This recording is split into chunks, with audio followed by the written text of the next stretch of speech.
హైదరాబాద్లోని ఓ ఐటీ హబ్లో అనిరుద్ మరియు సౌమ్య ఒక ఆధునిక భార్యాభర్తలు.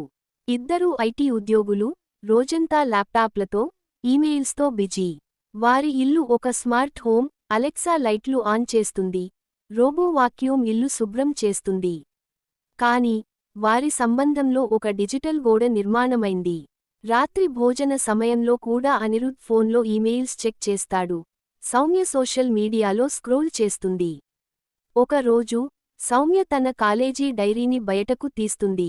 అందులో అనిరుద్ రాసిన పాత ప్రేమలేఖలు, వారు కలిసి గడిపిన క్షణాల ఫోటోలు. ఆ జ్ఞాపకాలు ఆమెను కదిలిస్తాయి. తన భర్తతో మళ్లీ ఆ బంధాన్ని పునర్నిర్మించాలని ఆమె నిర్ణయించుకుంటుంది. సౌమ్య ఒక సవాల్ విసురుతుంది, ఒక వారాంతం ఫోన్లు, ల్యాప్టాప్లు లేకుండా గడపండి. అనిరుద్ మొదట్లో సంశయిస్తాడు, కానీ సౌమ్య కోసం అంగీకరిస్తాడు. వారు శనివారం ఉదయం ఒక గ్రామీణ రిసార్ట్కు బయలుదేరతారు. అక్కడ ఇంటర్నెట్ సిగ్నల్ ఉండదు.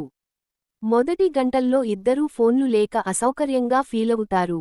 కానీ, ఒక చెరువు ఒడ్డున కూర్చొని, సౌమ్య అనిరుద్కు తన కాలేజీ రోజుల్లో వారి తొలి డేట్ గురించి గుర్తు చేస్తుంది. అనిరుద్ నవ్వుతూ, ఆ రోజు సౌమ్య ఎరుపు చీరలో ఎలా అందంగా కనిపించిందో చెప్తాడు.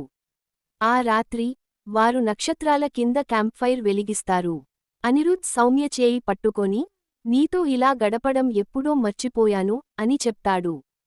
సౌమ్య కళ్లలో నీళ్లు తిరుగుతాయి. ఆ వారాంతంలో, వారు కలిసి వంట చేస్తారు, నడుస్తారు, ఒకరి గురించి ఒకరు మళ్లీ తెలుసుకుంటారు. ఇంటికి తిరిగి వచ్చాక, వారు ఒక కొత్త నియమం పెడతారు, రోజూ రాత్రి 1 గంట ఫోన్లు పక్కన పెట్టి, ఒకరితో ఒకరు మాట్లాడుకోవడం. వారి సంబంధం మళ్లీ పూలతోటలా వికసిస్తుంది. డిజిటల్